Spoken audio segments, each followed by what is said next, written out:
Dipertayakeun kunaon make jeung disiksa Gusti.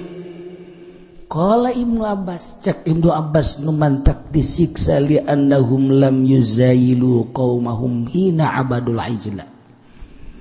Bongannyana teu pernah misah ti kaum anu nyerembah kana anak sapi. Bongannyana teu pernah mentolelir ka jelema anu inkar.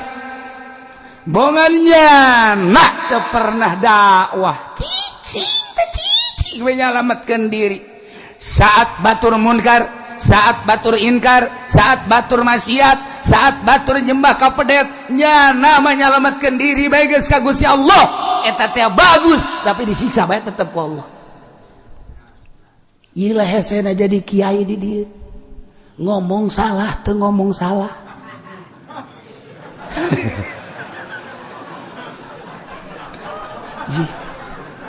Di akhirat teh akan di akhirat ge karumpul kabeh di masyar. Ain geus badar Agus bageus ngeunaheun jasa timbang saha ngaran Abdi Junid. Digali salat puasa nang di saha sia ieu salat puasa nang di kiai. Ah bagus. Mana kiaina? Kiai Abdi bagus. Kiai surga. Ngeunah. Ahmad sia kade timbang. Sia bagus sia salat jeung puasa nang di saha sia? Nang ti guru Abdi. Sia hirup ka zamanan Kangjeng Nabi Muhammad henteu. Sahabat henteu. Abdi mah zaman kiai anu. Gerakan kiaina aya. Sia bisa salat bisa puasa berarti berkat kiai. Bagus sia salat sia. Surga, surga kan ngeunaheun. Mantap. Hayo kabeh, kabeh. Duh ditararanya salat teh bagus, zakat teh bagus, segala rupa bagus. Ditanya nang saja kiai, pengajian di mana sia? Di anu. Bagus, bagus. Surga, surga, surga, surga. Ngeunaheun. Tak jawara. Timbang jawara salat minus 0, derajat puasa minus 18 parah sedekah minus 20 min kabeh peribadatan puasa zakat salat minus Masya Allah main simpong wow 100% bener remi mantap rolet mantap kasino mantap domino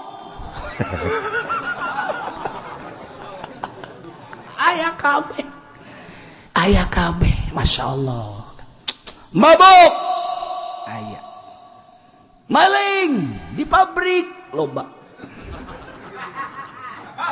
ngaduk kotok ayah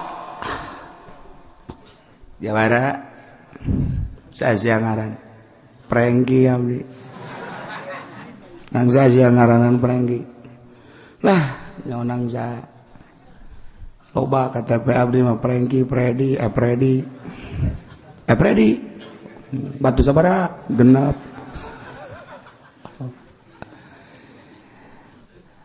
cik malaikat anu nimbang amal saudara-saudara sekalian seluruh manusia yang hadir di mahsyar ini bahwa yang namanya prengki ini telah dihisab ternyata kebaikan-kebaikannya minus dan maksiatnya positif. Dengan demikian nama prengki akan digujubarkeun ke neraka. Apa itu gujubar, Pak? Jangan saya keluar, jawara teh keluar.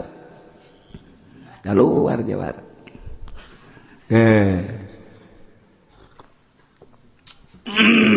Barang keluar. Malaikat. Enon sia. Abdi mung sosoranganan ka neraka panas. Deuna ge cek saha neraka teu panas. Sia yang jeung saha ka neraka? Jeung kiai. Jeung kiai. Kiai panggil ka dia, Kiai panggil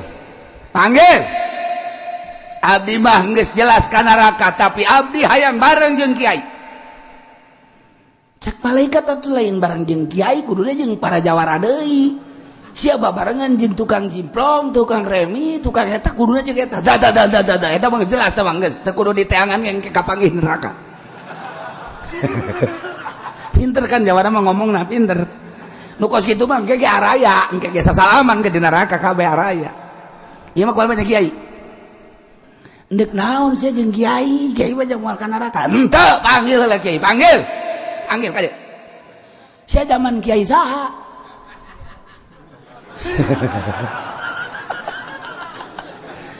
Abdi zaman Ki Fudoli.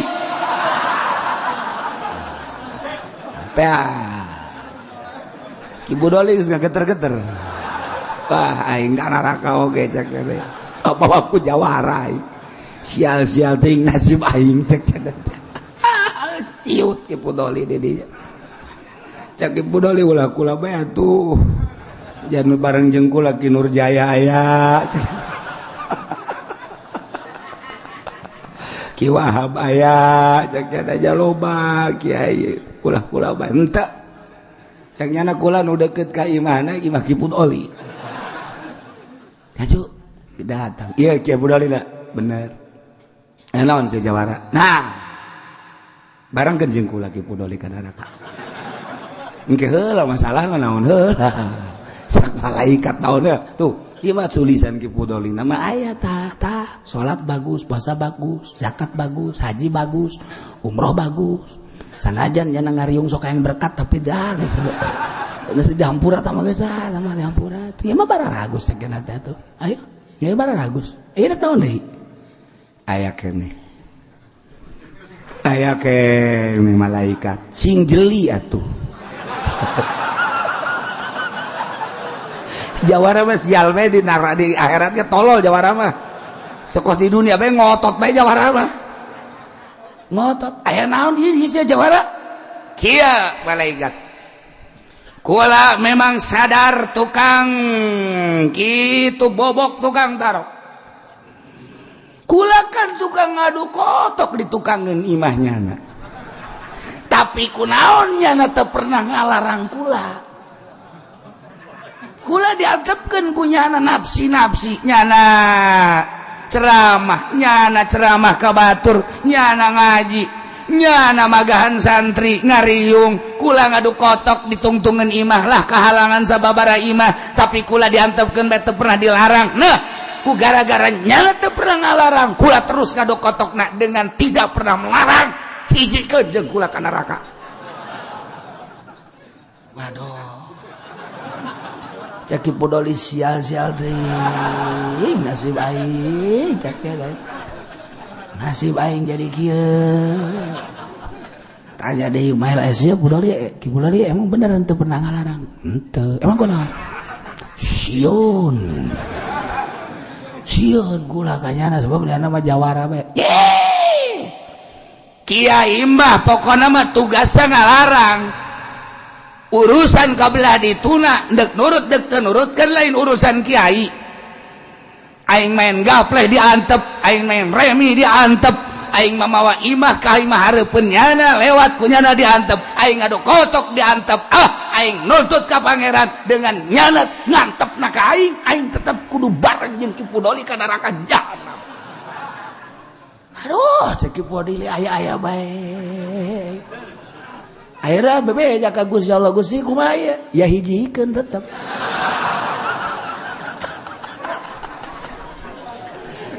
Hijikeun. Ieu nu beratna teh nu berat teh kiai teu ngalarang mun karat dihijikeun. Ulah naon garang-garana ngeunah-ngeunah sebab naon dititana ge amr ma'ruf nahi munkar. Nu tadi mah nu dititah ma'ruf narurut surga.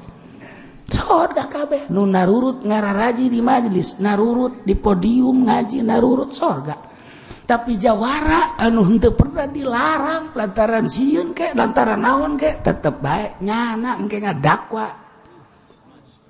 Ieu nu beratna ieu. Keung meunang tibana ieu tah.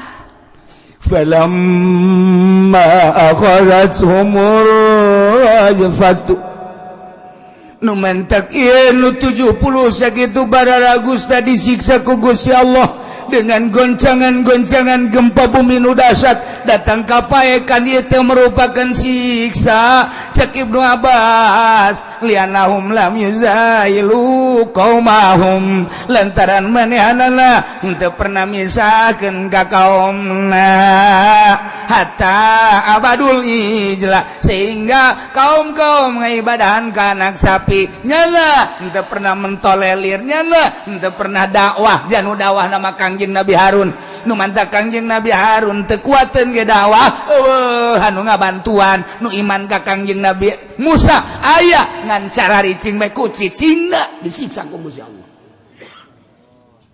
berat nu mantap ulah mengocoprak bae ge sabodo nyaritakeun pamarentah korupsi nyaritakeun pemerintah korupsi kajen teuing nyana benduk aing moal kebal hirup di dunia nyanana ge bakal jadi sampah masyarakat jeung teu aing mah dibenduku nyana aing mah nyaritakeun kredit haram dek di dieu nya dek henteu pokona mah asal nyaritakeun we hukum ti Allah kredit ala kos kitu teh 2 akad haram dek ditentang ku kiai desa bodoh dek ditentang ku nu kredit los lantaran engke di akhirat aing engke kunyana bakal didakwa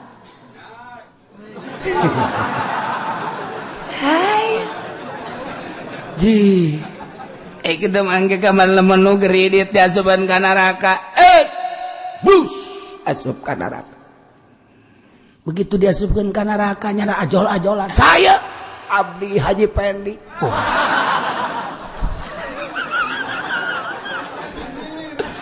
coba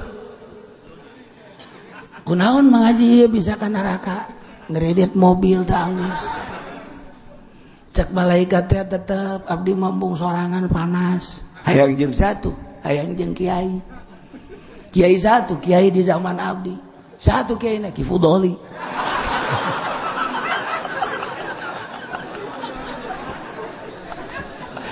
kunaon tuh ieu Haji Pendi make jeung hayang kiai atuh ngahiji bae jeung nu para kredit deui tamatu geus teu kudu dicaritakeun ka paranggih ge di neraka ieu mah abdi mah hayang jeung kiai bae emang kulon sebab abdi ngredit teu pernah ditegor-tegor ku nyana malah nyana nginjeman mobil bae ka abdi sakieu na Ki Fudoli bener kunaon atuh Ki Fudoli eta teu pernah jarekanan atau teu pernah nganasehatan butuh abdi sekali-sekali nginjem ke mobil nyana cek Gusti Allah hijikeun habek ngagujubar kabehan tuh kan ai kitu mah geus nyaritakeun haram begitu aya nu nungtut Ki Uci cenah eta kudu dihijikeun cak nu ngredit ya emang ulah sebab kula ngredit teu pernah kitu ditoel-toel ku nyana ke jamaah heuh tidak boleh sademo ke di ditu demo aing ngadenge nyana nyaritakeun haram kredit aja sia kredit aing mah ngredit terus jadi nyana anu ka neraka aing mah aman Ki Fudoli doang nu ka neraka dipimpin ku Haji Pendi ya nah iyalah urang ketika aya munkarat nu mantap kula mandek bawel bae kajen teuing dipek ka bendu ge kajen ketika aya kiai dibere duit ku pamarentah nyen proposal eta teh duit haram kajen kula mah dibenduan ge sebab eta teh lain jang kudu pondok pesantren eta mah duit ti APBD jang masyarakat eta mah duit rakyat getih eta teh lain kudu dibangunkeun ka pondok pesantren lain kudu jang masjid. Nah didinya lah kula mah sok ngomong bae kiai-kiai anu ngajukeun proposal eta teh lain kiai nu kos kitu mah penjahat berlabel kiai cenah bendu jeung teuing kula mah di bendu ge geus siap jasa hajo engke di akhirat nyana dipanggil kula geus ngomong kitu bae geus di mana sih cenah letak haramna mun hayang nyaho mah lamun yayasan ngajukeun proposal teh 100 juta anu turun mah 50 juta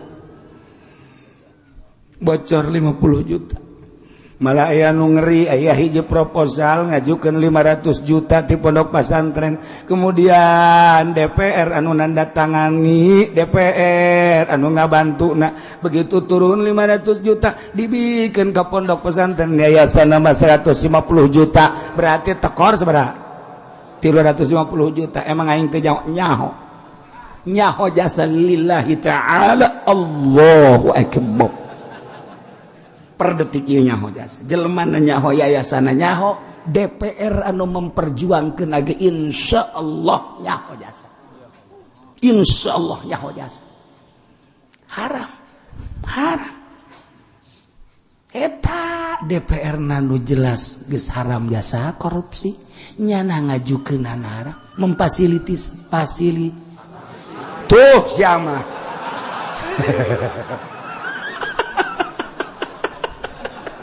bangun si anu palinter teh ya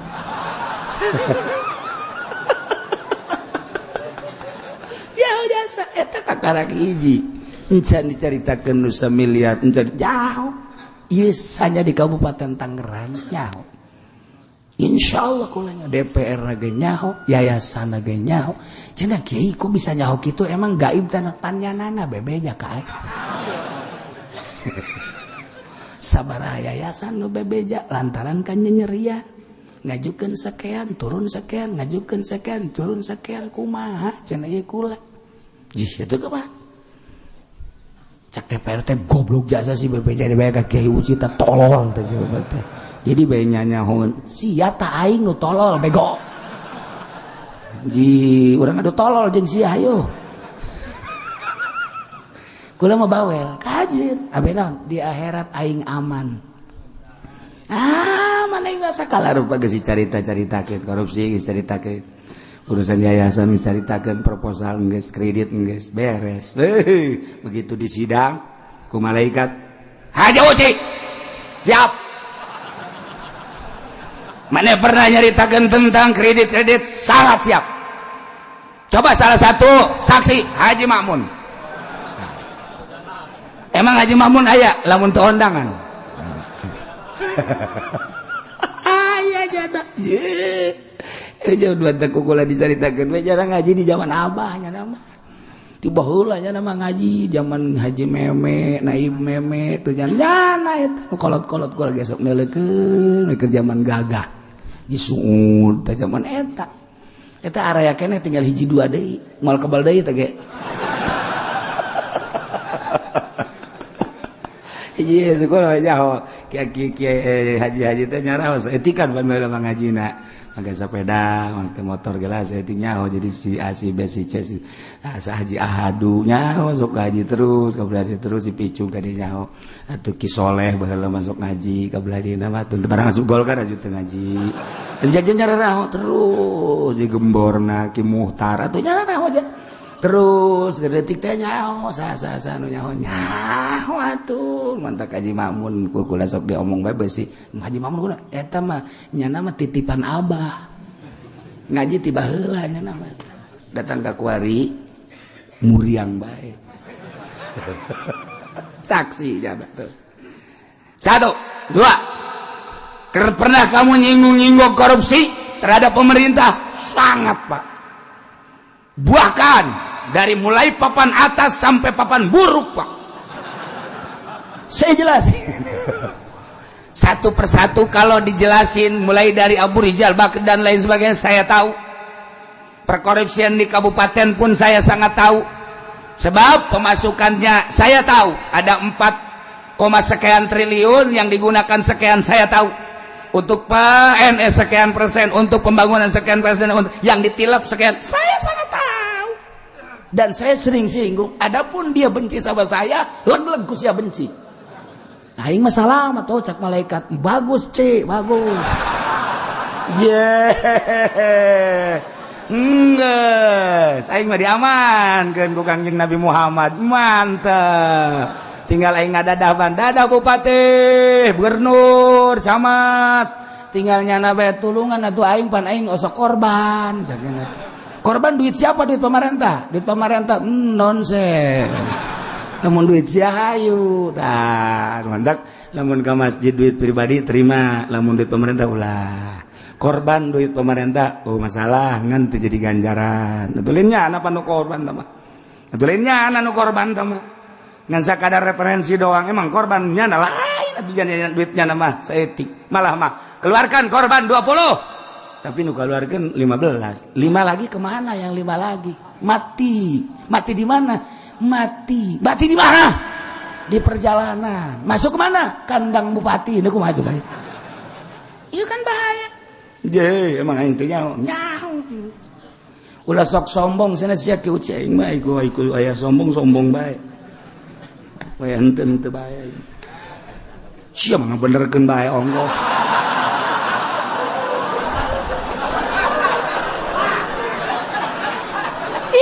Abeh naon di akhirat aman, di dunia moal kebal carita-caritakeun ku aing alah segala rupa dicaritakeun. Oh mun nyaritakeun kelas MPR kelas DPR emang teu nyaho jasa insyaallah jauh emang kiai bisa nyaho kos kitu atuh aing sekali-sekali asup ka ditu asup ka DPR aju maksudna kadeuleuh dan henteu aing teh mau jadi jurig sekali-sekali jadi jurig.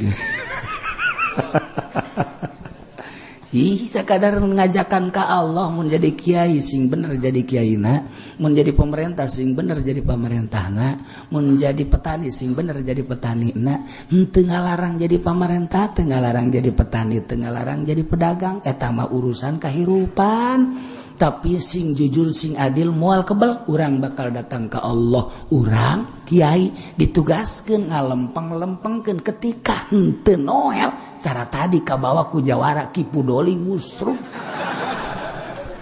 oh kan aing embung jara Ki Pudoli embung aing tetep nyalametkeun diri medek anu ngadu kotok ku aing mah didatangan dai seueur sok ngadu kotok bae atuh menang teh le menang tadi sit aing ada loba nu bendueun, nu bendu kajeun geus siap jasa dipake ka bendu kudu ngadu kotok, kudu judi, kudu mabok, kudu zina, kudu korupsi, nyanda berendueun nyaho kula ge jelema nu bendu masalah ngan kula da teu bendu. Kula mah teu bendu sebabna tugas ngan sakadar mepelingan. Anu engke mere hidayah mah Gusti Allah Subhanahu wa taala.